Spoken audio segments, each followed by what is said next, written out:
இன்றைக்கி நான் சொல்கிறேன், தயவு செய்து நீங்கள் பழி வாங்குவதற்காக கரத்தை நீட்டாதீங்க.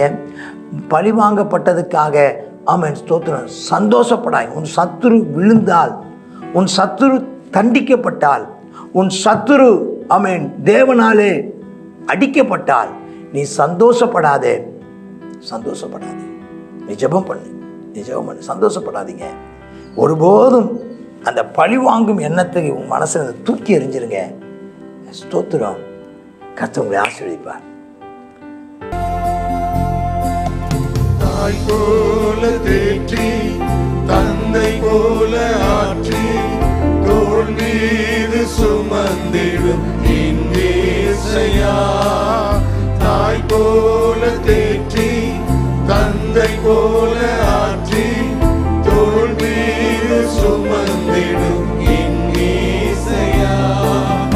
உம்மை போல புரிந்து கொள்ள யாரும் இல்லையே, உம்மை போல அரவணைக்க யாரும் இல்லையே, உம்மை போல புரிந்து கொள்ள யாரும் இல்லையே, உம்மை போல அரவணைக்க யாரும் இல்லையே.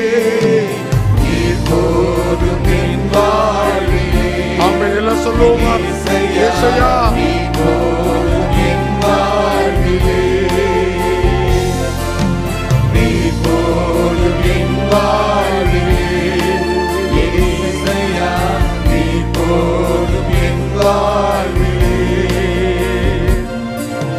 மலை போல துன்பம் என்னை சூழும் போது அதை பனி போல உருகிட செய்பவரே. மலை போல துன்பம் என்னை சூழும் போது அதை பனி போல உருகிட செய்பவரே.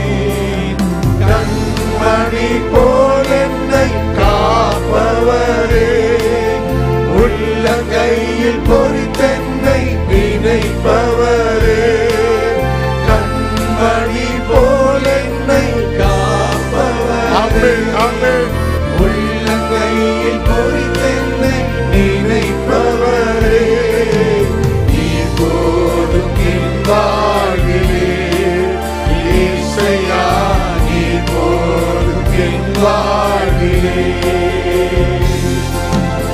இப்போதும் என் வாழ்விலே இயேசையா, இப்போதும் என் வாழ்விலே. 2 சாமுவேல் அதிகாரம் 4. அப்போ நம்ம நேற்று யாரை பற்றிலாம் பார்த்தோம்? எஸ்போசேத்து, சவுலுடைய மகன் எஸ்போசேத்து. அப்புறம் அந்த மேவிபோசேத்துங்கிறவன் கால் முடமான அவனை குறித்து உள்ள யோனத்தானின் மகன் மேவிபோசேத்தை குறித்து, அப்புறம் அந்த சவுலுடையதான மறுமனையாட்டி ஒருத்திய ஒரு நபரை குறித்து, அதுக்கப்புறம் அப்னேருடைய தப்பை குறித்து, அவன் எஸ்போசேத்தை பழி வாங்கின விஷயத்தை குறித்து, யோவாபு அப்னேரை பழி வாங்கின விஷயத்தை குறித்து, அதன் நிமித்தம் தாவீது ராஜாவுக்கு ஏற்பட இருந்ததான பெயர் நஷ்டத்தை தாவீது அதை எப்படி சரிப்படுத்தி கொண்டார், அதற்கும் தனக்கும் எந்த விதமான சம்பந்தம் இல்லை என்பதை வெளிப்படுத்துகிற விதத்தை குறித்தும் இதெல்லாம் இங்கே கற்றுக்கொள்கிறத நம்ம பார்க்கணும். சரி, இப்போ 4ஆம் அதிகாரத்தில் அப்னேர் செத்து போயிட்டான். இதை கேள்விப்பட்ட உடனே அவன் கைகள் தடநற்று போயிடுச்சு. யாருடைய கையே? எஸ்போசேத் கை. பாருங்க, அப்னேர் செத்தது அவன் செஞ்ச தப்புக்கு தான். ஆனாலும் இப்போ அவனை சார்ந்து இருந்த அவன் என்ன செய்கிறான்? இந்த அப்னேரை தான் அவன் சார்ந்து இருந்திருக்கிறான். அவன் ரொம்ப கலங்கிட்டான். அப்போ அதில் சவுலின் குமாரனுக்கு படைத்தவனாக இருந்து 2 பேர் இருந்தான். ஒருத்தன் பேர் பானா, இன்னொருத்தன் பேர் ரேகாப். இந்த பானாவும் ரேகாப்பும் இனி இந்த எஸ்போசேத்துக்கு நம்ம படைத்தவனாக இருந்து பிரயோஜனம் இல்லைன்னு முடிவு எடுத்து அவனை 2 பேரும் என்ன செஞ்சிட்டானுன்னா, அவன் சவுளுடையதான வீட்டுக்குள்ளே 5ஆம் வசனம் 6ஆம் வசனம் கோதுமை வாங்க வர்றவங்க மாதிரி நடு வீட்டு வரைக்கும் எஸ்போசேத்தை கொலை பண்ணி குத்தி போட்டான். பானவன் தப்பி ஓடி போயிட்டான். அவன் பள்ளி அறையிலே கட்டில் படுத்திருக்கும் போது உள்ளே போய் அவனை குத்தி கொண்டு தலையை வெட்டி போட்டாங்க. பின்பு தலையை எடுத்துக்கிட்டு முழுசும் எப்ரோன் இருக்க தாவீதின் இடத்திற்கு எஸ்போசேத்தினுடைய தலையை கொண்டு ராஜாவே இப்படி பிராணனை வாங்கினவங்க சொல்லி தாவீது ராஜாட்ட எஸ்போசேத்துடைய தலையை கொண்டு கொடுத்துட்டான்.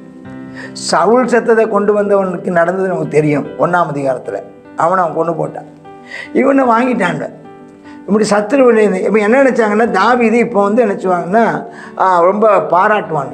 தாவீதுடைய வாழ்க்கையில் ஒரு காரியத்தை நம்ம ஆரம்பத்தில் நடத்தி பார்க்கணும். அவன் பழி வாங்குதலை வெறுத்தவன்.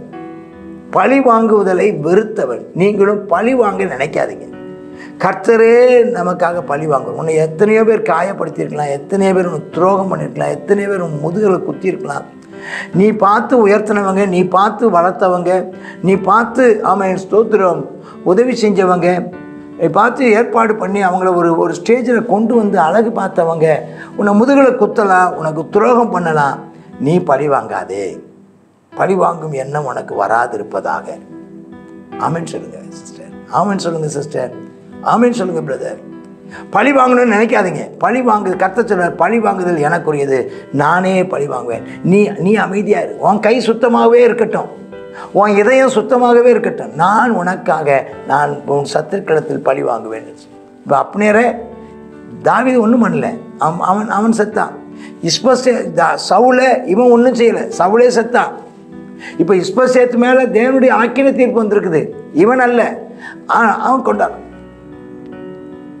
அப்போ அவன் சொல்கிறான், அப்போ நடந்துட்டு வெகுமானம் கிடைக்குன்னு கொண்டாந்துருக்கிறப்பா அப்படின்னு சொல்லிட்டு நாங்கள் அவளுக்கு அவன் என்ன செஞ்சிட்டான்னா, நான் அவளை கொன்று போடவும் அவள் கைகளையும் கால்களையும் தரித்து எப்ரோனில் குளத்தண்டையில் தூக்கி போடவும் தன் சேவல் கட்டளையிட்டான். இஸ்போசேத்தின் தலையை எடுத்து எப்ரோன் இருக்கிற அப்னேரின் கல்லறையில் அடக்கம் பண்ணாங்கிறத பார்க்கணும். அங்கே 10ஆம் வசனத்தில் சொல்கிறாரு, எனக்கு நற்செய்தி கொண்டு வரேன்னு சொல்லி சவுல் செத்து போனான்னு சொன்னவனுக்கு வெகுமானம் கிடைக்குன்னு நினச்சான். அவனை நான் சிக்லாக்கில் கொன்று போட்டேன் தெரியுமா. தமது வீட்டுக்குள்ளே ஒரு இன்னசென்ட்டாக ஒரு ஒரு ஒரு ஒரு ஒரு கள்ளங்கபடு இல்லாமல் எந்த விதமான பயமும் இல்லாமல் தூங்கிக்கிட்டு இருந்த ஒரு நீதிமான இஸ்போசேத்தை பார்த்து தாவீது நீதிமான்னு சொல்கிறார். கொலை செய்த பொல்லாத மனுஷருக்கு எவ்வளவு அதிகமாக ஆக்கினை செய்ய வேண்டும் அப்படின்னு சொல்லி ஆமாம் அவங்கள வெட்டி போட்டான்னு பார்க்குறான். இன்றைக்கி நான் சொல்கிறேன், தயவு செய்து நீங்கள் பழி வாங்குவதற்காக கரத்தை நீட்டாதீங்க. பழி வாங்கப்பட்டதுக்காக ஆமென் ஸ்தோத்திரம் சந்தோஷப்படாய். உன் சத்துரு விழுந்தால், உன் சத்துரு தண்டிக்கப்பட்டால், உன் சத்துரு ஆமென் தேவனாலே அடிக்கப்பட்டால் நீ சந்தோஷப்படாதே, சந்தோஷப்படாதே. நீ ஜெபம் பண்ணு, நீ ஜெபம் பண்ணு, சந்தோஷப்படாதீங்க. ஒருபோதும் அந்த பழி வாங்கும் எண்ணத்துக்கு உன் மனசில் தூக்கி எறிஞ்சிருங்க. ஸ்தோத்திரம், கர்த்தர் உங்களை ஆசீர்வதிப்பார். யாரும் என்கரேஜும் பண்ணாதீங்க. உங்களுக்காக இன்னொருத்தர் பழி வாங்குவதற்கும் நீங்கள் அனுமதிக்காதீங்க. ஒருபோதும் உங்கள் மனசில் பழி வாங்குதலை மனதில் வைத்து ஆட்களை நீங்கள் நடத்தாதீங்க. உங்கள் உள்ளத்தின் உத்தமத்துக்கு தக்கதாக கர்த்தர் உங்களை ஆசீர்வதிப்பாராக. ஆமேன், ஆமேன். God bless you.